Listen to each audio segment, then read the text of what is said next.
अपनी बहन को क्या है, यहाँ सम्राट चौधरी अगर नीतीश को कहेंगे कि समाजवादी नहीं है तो वहाँ नरेंद्र मोदी गलत हो जाएंगे। जदयू के सांसद है वहां से, जिसके हाथ में पूरा बिहार दे दिया, वो अपने लोकसभा में भी जिता नहीं पा रहा लोगों को। बिहार ना उनके दिमाग में है ना टांग में, कहाँ है आप समझ लीजिए जी। भाजपा के अपने वोटर के बीच जो टकराव हुआ है उसका नतीजा है कि भारतीय जनता पार्टी बुरी तरीके से हार गई है। भाजपा की इन सारी रणनीतियों को ध्वस्त कर दिया जी। और पिछली बार भी जिनको सच्चिदानंद राय के सामने उतारा गया था तो ऐसा लग रहा था कि हाथी के सामने चींटी को उतार दिया गया। उस क्षेत्र में भाजपा के लिए पैसा खर्च करने वाले लोग नहीं है। सच्चिदानंद राय थे, हरवाने के लिए खर्च कर लेंगे।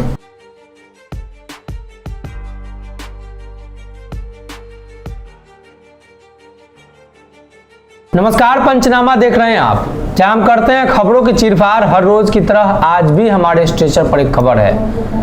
आज की खबर भारतीय जनता पार्टी के लिए खतरे की घंटी वाली है।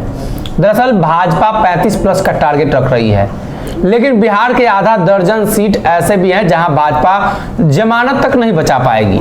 आखिर भारतीय जनता पार्टी प्रधानमंत्री नरेंद्र मोदी के नेतृत्व में प्रचंड जीत और प्रचंड बहुमत ला पाती है। देश में प्रधानमंत्री नरेंद्र मोदी तो छोड़िए, विदेशों में उनका डंका बजता है। अब बिहार में क्या हो जाता है, प्रधानमंत्री नरेंद्र मोदी को बार बार महागठबंधन तेजस्वी यादव नीतीश कुमार पटक देते हैं। ऐसे में आज चर्चा करेंगे, डॉक्टर साहब मौजूद हैं। भारतीय जनता पार्टी 35+ सीट पर दावा कर रही है, क्या हो गया भाजपा को? एमएलसी चुनाव में तो काफी प्रदर्शन खराब रहा है।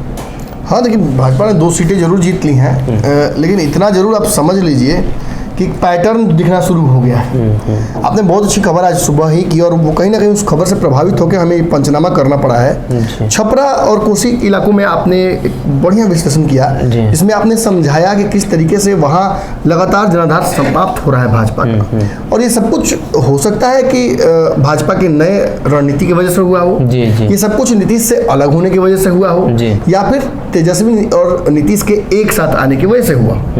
देखिए, एक बात से आप डिनाई नहीं कर सकते हैं कि भाजपा जिस रणनीति पर आगे बढ़ रही है, चिराग पासवान, उपेंद्र कुशवाहा और बाकी जो दल इस एनडीए गठबंधन में आ सकते हैं जी, उनके आने में बहुत संशय है। कागज पर तो बड़ा आसान लग रहा है कि ठीक है, उधर बड़ा दल है, 7 दलों का गठबंधन बना हुआ है, तो इधर एनडीए भी बन जाएगा जी। तो इस मंच से तो बड़ा कन्वीनियंट है कि सुशील मोदी भी कह देते हैं कि तब तो चिराग मेरे साथ है और उपेंद्र कुशवाहा आ रहे हैं, आरसीपी से आपने बात कर ही ली है, और कहीं ना कहीं मुकेश सहनी भी आपसे दिल्ली में मुलाकात कर चुके। कागज पर मजबूत है, कागज पर सब मजबूती है, लेकिन जब आप जमीन पर उतर रहे हैं तो आप देख रहे हैं कि अगर उपचुनाव के गोपालगंज और कुढ़नी वाली बात को छोड़ दिया जाए तो लोकसभा चुनाव बड़ा डिफिकल्ट है, क्योंकि 40 सीटों में 35+ सीट, मतलब कायदे से तो भाजपा बोल रही 40 जीतेंगे, 39 जीतेंगे तो 40 जीतना चाहिए, 39+ कह रही है, लेकिन भाजपा के इंटरनल रणनीतियों में 35+ है जी। 35 से ज़्यादा सीटें जीतकर अगर आती है वो, तो बिहार और उत्तर प्रदेश से उसका प्रदर्शन बढ़िया हो जाएगा जी। और इससे नरेंद्र मोदी को बिल्कुल इंडिपेंडेंट सरकार चलाने में आसानी होगी। लेकिन ऐसा होता दिख नहीं रहा है। इसके पीछे कारण ये है कि भाजपा रिसेंट में एक रणनीति पर जो काम कर रही है, वो रणनीति है कि अपने दम पर, अपने नेताओं के भरोसे, अपना चेहरा आगे करके बिहार में अपने लिए वोट इकट्ठा करें जी। और वो अपने घटक दलों के साथ बहुत बंटवारा करने की तैयारी में नहीं है। सीटें अत्यधिक अगर भाजपा लड़ेगी खुद से, तो इन दलों के पास कितनी सीटें बच जा रही है? देखिए, जो बची हुई 5 सीटें, 35 में तो भाजपा लड़ रही है, ये भाजपा ने स्पष्ट कर दिया है। 40 पे चिराग लड़ रहे हैं, चिराग ने भी स्पष्ट कर दिया है। तब चिराग को इस गठबंधन से बाहर कर दीजिए निश्चित तौर पर। अरे चिराग पासवान 5 सीट जो बच रहा है उसमें से कितना चाह रहे होंगे? 6 को चाह रहे होंगे, 6 को चाह रहे होंगे, 10 चाह रहे होंगे, बढ़ाना पड़ेगा लगता है। नीतीश कुमार के बराबर चाह रहे होंगे कि नीतीश को दीजिएगा 16 गो, हमको दीजिएगा मैंने 2 गो। नीतीश है का ये आप कह सकते हैं, भाजपा डायरेक्ट नहीं कह सकती है, तो भाजपा इशारों में ये बात कह रही है। लेकिन ये भाजपा के लिए खतरनाक है जी, क्योंकि जिन सीटों पर भाजपा का वोट बढ़ा सकते हैं, उन सीटों पर भाजपा का उतना वोट घटा भी तो सकते हैं चिराग पासवान। चिराग को छोड़िए, आगे बढ़ते हैं अब उपेंद्र कुशवाहा की तरफ जी। उपेंद्र कुशवाहा जिस रणनीति के तहत आए थे भाजपा के साथ, वो रणनीति तो भाजपा ने खुद ही उनके ध्वस्त कर दी। इस तरफ आने से पहले ही आधा पुल उड़ा दिया भाजपा ने जी। और वहाँ बैठा दिया पहले से सम्राट तो चौधरी। ऐसे भी उपेंद्र कुशवाहा को सीट चाहिए ना, 5 को बचा हुआ है और 2 को उपेंद्र कुशवाहा खुद लड़ेंगे, एक आध को उनका चेला वाला लड़ेगा, 4 को हुआ ना, 3 को 4 को तक माधव आनंद नहीं लड़ेंगे, तो 3 को ऐसे और जो लोग उसमें पार्टी में इन्वेस्टेड हैं वो नहीं लड़ेंगे। निश्चित तौर पर एक बड़ा बागी उधर से एमएलसी होके जा रहे हैं, वो सीतामढ़ी के लिए वो तैयारी करके जा रहे हैं, उनको नहीं दी 4 को ऐसे ही हो गया। तो और ये समस्या देखिए ये रातों रात उत्पन्न नहीं हुई है। दरअसल नीतीश कुमार ने भाजपा को मजबूर कर दिया है। जी। नीतीश विहीन भाजपा एक दांत वाले सांप की तरह है, हिरने से काटेगी तो कुछ हो भी सकता है, हिरने से काटे तो चांस नहीं है। और नीतीश कुमार ने भाजपा को मजबूर इस हद तक कर दिया है कि अब नीतीश को डायरेक्ट भाजपा मैंने ये भी नहीं कह सकती है कि हाँ आपको हम वापस ले आएंगे। जी, जी। बार बार भाजपा जब ये कह रही है, पहले और नहीं होता था कि आई हेट यू करती बार कहने वाले हीरो ने एक बार गले लपेट लेती थी हीरो को, भाजपा को समझ में आता था कि चलो भाई प्यार था, दुश्मनी नहीं, नाम है, हाँ है। और वही भाजपा करना चाह रही है नीतीश कुमार के साथ। तो भाजपा इतना दिन तक नीतीश कुमार के साथ रही है, नीतीश कुमार इतने दिन तक भाजपा के साथ रहे, नीतीश के पैटर्न को अगर भाजपा समझे तो भाजपा के पैटर्न को नीतीश कुमार बहुत पहले ही समझ गए थे। नीतीश भी, और वो जानते थे कि ठीक है चुनाव में मेरे खिलाफ खेला कर रहे हो, कमजोर कौन होगा, तुम ही ना। हाँ अब बात वही है, नीतीश के समकक्ष आज देश में मतलब भारतीय जनता पार्टी में नेता नहीं बचा है। नीतीश जब से राजनीति शुरू की है, प्रधानमंत्री नरेंद्र मोदी भी बात किए हैं निश्चित तौर पर, और ये कारण है कि प्रधानमंत्री नरेंद्र मोदी ये जानते हुए कि नीतीश नाराज है, नीतीश की बड़ाई कर रहे थे, ये जानते हुए कि ललन सिंह भाग रहे हैं, और उन्होंने ललन सिंह को, ललन सिंह किधर है, किधर ललन जी जरा इधर आइए। और नीतीश कुमार को सबसे बड़ा समाजवादी कहना या नीतीश की प्रशंसा प्रधानमंत्री द्वारा खुद करना एक ऐसे मंच से जहाँ जरूरी नहीं था। जी। बिहार आके करके होते तो बात अलग थी। जी जी। अपने इंटरव्यू में वो अगर ये बात कह दें कि नहीं परिवारवाद और समाजवाद के, परिवार से अलग और समाजवाद के सबसे बड़े चेहरे इसमें नीतीश कुमार, तो ये बड़ी बात है। और इसी में कहीं ना कहीं भाजपा फंसी हुई है। जी। भाजपा अपने प्यार को छुपा नहीं पा रही है, अपने बयान को काटना होगा। बिल्कुल, और वो संभव है। अपने बयान को क्या है, यहाँ सम्राट चौधरी अगर नीतीश को कहेंगे कि समाजवादी नहीं है तो वहाँ नरेंद्र मोदी गलत हो जाएंगे, तो नरेंद्र मोदी को तो गलत नहीं है करेंगे। सोचिए कितना बड़ा खेला है यहाँ, और इसी में फंस गई है भाजपा। और भाजपा का इसी वजह से धीरे धीरे जनधार भी खिसका है। आप व्यापकता की तरफ जब बढ़ रहे हैं तो आप अपनी मौलिकता भी खो रहे हैं। जी। ये काम आपको बताते हैं एग्जैक्टली कैसे, कभी समझना बड़ा मुश्किल होता है सब चीज़, लेकिन एग्जाम्पल से समझिएगा। इसीलिए पंचनामा में हम बार बार एग्जाम्पल्स देते हैं और बड़ा फ्रीक्वेंट एग्जाम्पल्स देते हैं आपके जीवन से जुड़ी हुई बातें। Tejashwi Yadav A to Z की जब बढ़े थे तो बोचहा तो जीत गए जी, लेकिन 2-3 उपचुनाव में फिसड्डी रहे। क्यों? व्यापकता में मौलिकता समाप्त हो गई। जी। समुद्र में बूंद गिरा, किसने देखा? खत्म। समुद्र की मौलिकता और उसकी व्यापकता में वो समाप्त हो गया वो बूंद। और अब वो बूंद मीठा था, नमकीन था, जहरीला था, क्या था कौन जानने गया? जी। आयोनिक था कि नॉन आयोनिक था कोई नहीं जानता है। आरओ का पानी था, अल्कलाइन था, कोई नहीं बता सकता है, क्योंकि वो अब अपनी मौलिकता खो चुका है उस व्यापकता में। और यही कहीं ना कहीं यहाँ हो रहा है। बिहार में एक साथ एक रणनीति पर काम नहीं भाजपा कर रही है। आप देखिए कि जब उसने नीतीश को कमजोर किया, चिराग को मजबूत किया, फिर चिराग जब कमजोर हो तो अपने आप को दूर किया उस कंट्रोवर्सी से, फिर नीतीश को पर्दे के पीछे से कमजोर करने की कोशिश की, अपना सीएम जबरदस्ती नीतीश को तरफ पुश किया कि नीतीश ही असहज होकर फैसला ले लें, बार बार गृह विभाग पर हमला करना, फिर नीतीश का सरकार भी बनाए रखना, नीतीश को अच्छा भी बताना और नीतीश के कमियों को उजागर भी करना, नीतीश के कोर वोट बैंक को तोड़ने के लिए आरसीपी का इस्तेमाल करना, और फिर धीरे धीरे अपना एक नेता मुस्लिम समाज का नीतीश की तरफ ढकेलना कि इसको डिप्टी सीएम बनाने की कोशिश कीजिए। नीतीश ने सब पकड़ लिया और इसी वजह से नीतीश ने भाजपा की इन सारी रणनीतियों को ध्वस्त कर दिया, क्योंकि वक्त से पहले नीतीश को पता था कि बॉलर डालने वाला है, उल्टा घूमेगा, उल्टा बैठा देंगे, क्या दिक्कत है। और इसी में नीतीश के सामने भाजपा हर बार कमजोर रही है। और आगे चल के अब तो बेहतर, क्योंकि आज तो ऑपरेशन आपको करना है जी, इसे ऑपरेशन को हम एक शिफ्ट में तो करेंगे नहीं, एक बड़ा ऑपरेशन है, 2 शिफ्ट में करना होगा। कुछ सीटों पर हम आज चर्चा कर लेते हैं जिन पर भाजपा निश्चित तौर पर अपना अगर बचा ले, उसे कहते हैं कि अगर जमानत बचा ले तो वही बहुत बड़ी बात होगी। जी जी। एमएलसी चुनाव, लेकिन उसे ये बताने से पहले ये बता दें कि ये वर्तमान परिस्थितियों में किया गया विश्लेषण है।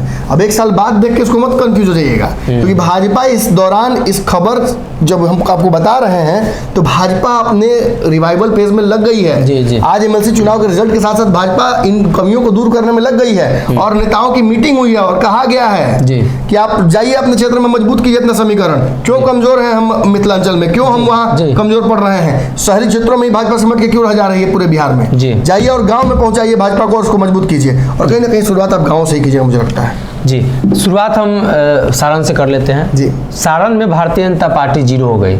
जी। मजबूत है भाजपा। सारण से भाजपा के 2 सांसद हैं। छपरा सिवान गोपालगंज में 2 सांसद हैं, जनार्दन सिंह सिग्रीवाल और राजीव प्रताप रूडी, जो केंद्रीय मंत्री रहे हैं। लेकिन इस जगह पे नाराज लोगों की भाजपा की भारी फौज है। सुरेश शर्मा से लेकर अजीत, क्या नाम है उनका, अजीत जो कांटी के, जी, और उसके बाद आप चोकर बाबा से लेकर आप नाम गिनते जाइए और सचिदानंद राय तक मामला आएगा। और सचिदानंद राय तो कहीं कसम ही खा लिए हैं। जिस तरीके से प्रशांत किशोर के साथ धन बल जन के साथ लगे हुए थे और निर्दलीय प्रत्याशी को जिता दिया, निर्दलीय मुस्लिम प्रत्याशी को जिता दिया भाजपा के खिलाफ। ये आपको कौन सी कहानी कहता है, बताइए। सबसे बड़ा सवाल उठता है कि सारण के क्षेत्र में छपरा मतलब लोकसभा और महाराजगंज 2 राजपूत समाज के हैं। जी। छपरा भारतीय जनता पार्टी का मजबूत क्षेत्र रहा है। लालू प्रसाद के जंगल राज वाले जो माहौल थे, जो चर्चा थी, उसके बाद दिख रहा तो भारतीय जनता पार्टी वहां से विधायकों की संख्या ज्यादा जिता कर ले आई। 20 के चुनाव में भाजपा ने टिकट बंटवारा कमेटी में कुछ लोगों के हस्तक्षेप की वजह से कई टिकट को काट दिया और टिकट काटा, भारतीय जनता पार्टी कमजोर हुई। वहां लोगों में आक्रोश था। राजीव प्रताप रूडी के खिलाफ आक्रोश है, जनार्दन सिंह सिग्रीवाल के खिलाफ आक्रोश है। अब चलिए सिवान में जदयू के कविता सिंह है। रूढ़ी का एक तो जो एम्बुलेंस वाला प्रकरण है वो तो है ही। हाँ। वो तो जनता के बीच नाराजगी का एक विषय है। मतलब ये इनसे डिपार्टमेंट भी मोदी ने छीन लिया था, और आज खुले मंच से इनको कहना पड़ रहा है, पीछे भी जगह नहीं मिल रहा है। जी जी, कि जगह नहीं मिल रहा है, बैठना पड़ रहा है, और खुद से कह रहे हैं। तो इतना काफी होना चाहिए कि जिस नेता पर पार्टी ही दाव नहीं खेल रही है वो तो लगता ही है कि फिसड्डी है। नहीं, यहाँ पे जो एमएलसी के चुनाव है, महाचंद्र प्रसाद सिंह जी, वो जो है वो हारे अपने वजह से नहीं है ना भाजपा की वजह से, ये दोनों सांसद की वजह से हारे हैं। जी। दरअसल इनकी छवि भारतीय जनता पार्टी नरेंद्र मोदी के लिए भले जो भी हो या पार्टी में जो भी हो, लेकिन जनता के बीच इनकी छवि सही नहीं है।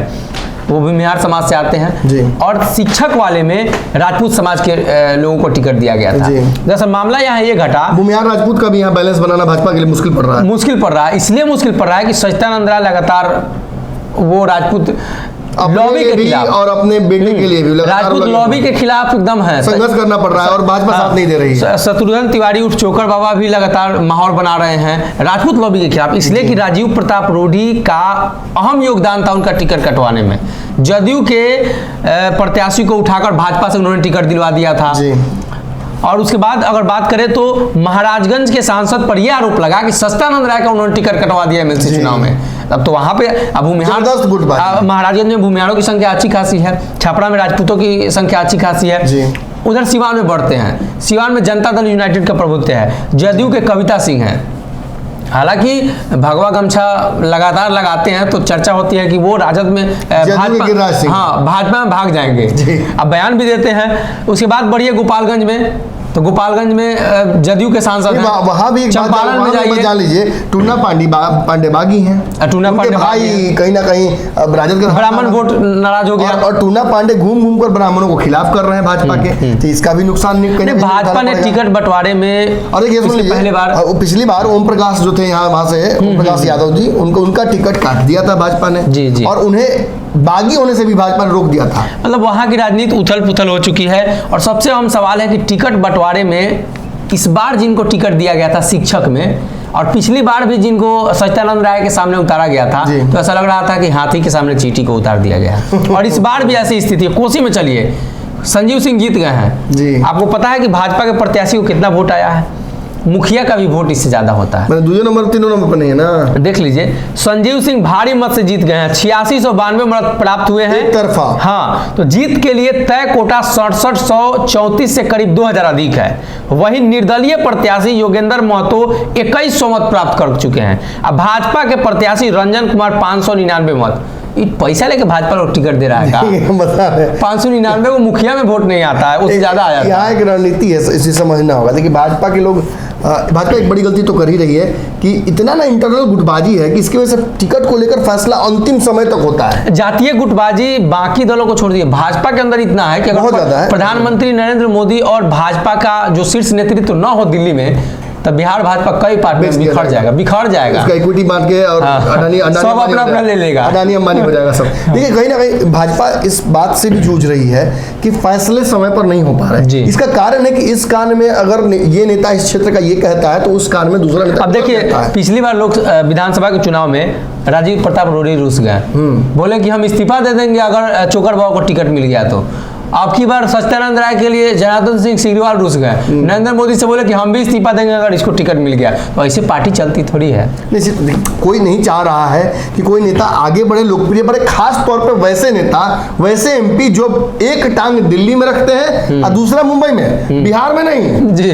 बिहार में उनका टांग नहीं रहता है। बिहार ना उनके दिमाग में है ना टांग में, कहाँ है आप समझ लीजिए जी। पप्पू यादव ने तो भारी फजीहत करा ही दी। बिल्कुल। और राजद का क्षेत्र है, लालू प्रसाद यादव सांसद रहे हैं, राबड़ी देवी भी वहां से विधायक रही है सोनपुर से। गोपालगंज लालू प्रसाद यादव का गृह क्षेत्र है, वहां पे भाजपा कमजोर पड़ेगी तो लालू यादव तो चढ़िए न जाएंगे। यादव की बहुलता है उस क्षेत्र में। बिल्कुल। और अभी देखिए भले एक रणनीति के तहत वहाँ मामा भी उतर गए थे, फिर ओवैसी के प्रत्याशी को उतारा गया था, तो भाजपा एक अच्छी रणनीति के तहत वहाँ उतरी जरूर थी। लेकिन ये बात जान लीजिए कि जदयू और राजद का गोपालगंज में वोटों का अंतर क्या रहा, देखिए आप भी देखे होंगे। कुछ खास अंतर भी नहीं था, उतना वोटों का अंतर काटे उतना था। हाँ जितना काटो, अब मामा नहीं काटते तो शायद जीत ही जाते हैं भारी मत। और वो बात ये है कि प्रत्याशी भी भाजपा के ही नहीं, अब भाजपा की जातियों का था। अब दूसरी तरफ चंपारण की तरफ चलते हैं। चंपारण की तरफ से अखिलेश सिंह आते हैं, कांग्रेस के प्रदेश अध्यक्ष। जनाधार क्या है क्या नहीं इस पर चर्चा नहीं करेंगे, पुत्र भी चुनाव लड़ चुके हैं, वो भी लेकिन चंपारण में राजपूत समाज की बहुलता है, मतलब अच्छी खासी संख्या है, लौकुश वोट बैंक भी है। और राजपूत समाज का वोटर देखिए, भारतीय जनता पार्टी के जो प्रत्याशी हैं सोनपुर से आगे बढ़ते हैं, छपरा सब कुछ सही होता है, मोतिहारी जाके चंपारण में जाके हार जाते हैं। चंपारण में क्यों हार जाते हैं? भारतीय जनता पार्टी उस क्षेत्र में भी कमजोर है। संजय जायसवाल का क्षेत्र है, मिथिलेश तिवारी हारे हुए हैं। और संजय जायसवाल का क्षेत्र है, बताइए उस क्षेत्र में जाके हार जा रहे हैं। जदयू के सांसद है वहां से, जिसके भाजपा के भी सांसद बिहार दे दिया, वो अपने लोकसभा में भी जिता नहीं पा रहा लोगों को। ये बड़ी बात है। और चंपारण 2 है, पश्चिमी पूर्वी, लेकिन है तो चंपारण। वहां से तो संजय जायसवाल बेतिया से आते हैं, तो उस क्षेत्र में प्रभाव होना चाहिए था। लेकिन कमोबेश उस क्षेत्र से जो भाजपा की हार हुई है दोनों सीट पर, यह काफी चिंता का विषय है। सोनपुर वाले क्षेत्र से याद पड़ा, एक और पूर्व जो भाजपा के अध्यक्ष हैं वो भी चुनाव लड़ते हैं, फिर भी इतनी गुटबाजी है। और खास बात यह कि नित्यानंद राय को तो गुटबाजी के लिए जाना ही जाता है। नहीं, वहाँ का समीकरण राष्ट्रीय जनता दल ने जो बनाया है, अब सुनील सिंह हैं जो राजद के कोषाध्यक्ष हैं, राजपूत समाज से आते हैं। क्या लगता है कि राजपूत समाज के वो इन्फ्लुएंस नहीं कर पाएंगे? बिल्कुल इन्फ्लुएंस करेंगे, उनके पास ताकत है, तेजस्वी के सबसे करीबी व्यक्ति हैं जी। तो राजपूत समाज बिहार में एक तरफ एक एमपी है जिसको मोदी भी नहीं मानते हैं, और दूसरी तरफ तेजस्वी यादव अपने बगल में बैठाते हैं, जिसे तो उनका प्रभाव ज्यादा है ना। भले ही वो एमएलसी है, लेकिन राजीव प्रताप रूडी से ज्यादा राजपूत समाज में अब कहीं ना कहीं इस बात को देखिए घुमाकर बोलने की जरूरत नहीं है। स्पष्ट है कि अगर उस क्षेत्र के सबसे बड़े नेता की बात की जाए तो ना कोई वहां का सांसद ना मंत्री रहे वो व्यक्ति, वहां पर सबसे बड़ा अगर कोई राजपूत नेता है तो वो निश्चित तौर पर सुनील सिंह जी। राष्ट्रीय जनता दल से तो अभी पहले प्रभुनाथ सिंह से, तो उन लोगों का अब दौर प्रभाव खत्म हुआ है। चर्चा इस बात को लेकर भी है कि उनको लोकसभा लड़ाया जा सकता है, सुनील सिंह को, मतलब अलग अलग तरह की चर्चाएं हैं। लेकिन उस क्षेत्र में कहीं ना कहीं जो भाजपा के अपने वोटर के बीच जो टकराव हुआ है उसका नतीजा है कि भारतीय जनता पार्टी बुरी तरीके से हार गई है। वही दूसरी तरफ बात कर ले, सलीम परवेज मुस्लिम वोट बैंक को एकजुट कर पाए हैं जदयू की तरफ। जनता दल यूनाइटेड ने अल्पसंख्यक प्रकोष्ठ का अध्यक्ष भी उन्हें बनाया है। सलीम परवेज को लेकर कई बार चर्चाएं उठी कि लोकसभा लड़ेंगे, और उस क्षेत्र में मुस्लिमों के बीच काफी उनका वर्चस्व है। अच्छे नेता हैं, अच्छे नेता हैं, और यही वजह है कि उस क्षेत्र में कहीं ना कहीं कमजोर पड़ रही है भारतीय जनता पार्टी, और उस क्षेत्र से निश्चित तौर पर 4 से 5 विधानसभा तो गंवा देगी।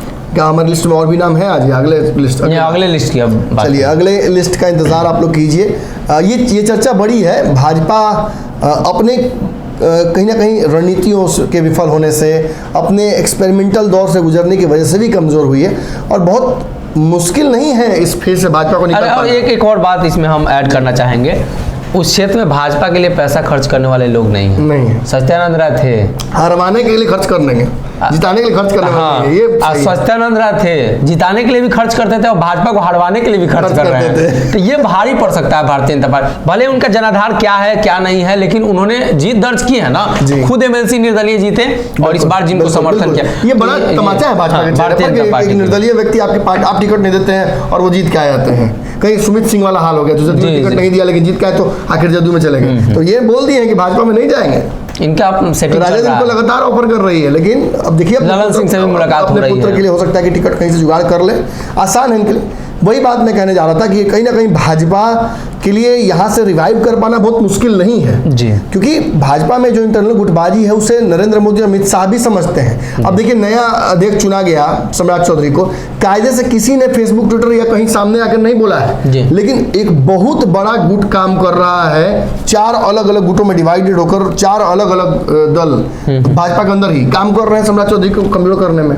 जी। और अगर एक बार डांट के नहीं अगर अमित शाह बोलेंगे तो आप मान के चलिए कि इनको सीएम क्या है, इनको ठीक से अध्यक्ष तक बढ़ाने नहीं दिया जाएगा। जी। हालांकि बहुत मुफट आदमी है और जिस तरीके से जो लीडरशिप क्वालिटी भाजपा खोजती है किसी नेता में वो उनमें मिला है, है। हाँ, हाँ। लेकिन वही बात है कि कहीं ना कहीं जो रणनीतियां भाजपा बना रही है फिलहाल उन्हीं रणनीतियों के तहत भाजपा कमजोर भी हो रही है। तो ये हमारा आज का, आप मत बोलिए हम बोल देते हैं, ये आज का हमारा पंचनामा था। उम्मीद है आपको इस विश्लेषण के दौरान हमने जो भी नस्तर चलाए हों उन नस्तरों को आप समझ पाए होंगे।